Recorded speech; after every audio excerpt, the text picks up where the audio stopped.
Express AB vector in terms of the unit vector I cap and j cap when the coordinates of the endpoints are given. Okay, we'll start with the first one. So here we have A, the point A having the coordinates 4, -1, and we have the point B with coordinates 1, 3. To find out the vector AB, all we have to do is take the difference of the x coordinate, but we have to be careful when we take the difference. Since we have AB vector, B is going to be the end point and A is going to be the initial point. So we'll do 1 minus 4.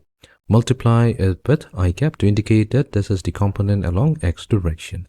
Add it to difference of the y coordinate. So we'll do B minus A. That means we have 3 minus -1, making it positive 1. So 3 plus 1 j cap.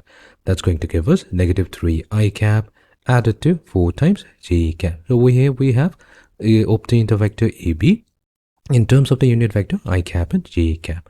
Also, we need to find out its magnitude. So magnitude of AB vector, that's going to be equals to, take the square root. Underneath the square root, we take the component of x.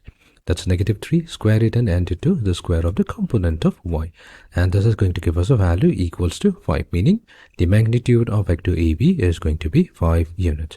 Coming to the second part of the problem, we have two different points A and B. Now A has the coordinates -6, 3, and B has got the coordinates -2, -5.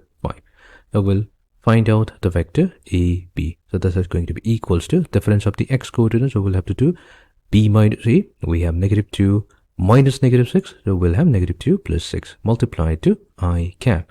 Add it with difference of the y coordinates. So that's -5 minus 3 j cap. So this is going to be equals to 4 times I cap minus 8 times j cap.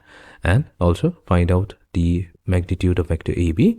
So that is going to be equals to the square root of square of the x component added with the square of the y component. So this is going to give us a value 4 times square root of 5. So we have successfully obtained the magnitude as well.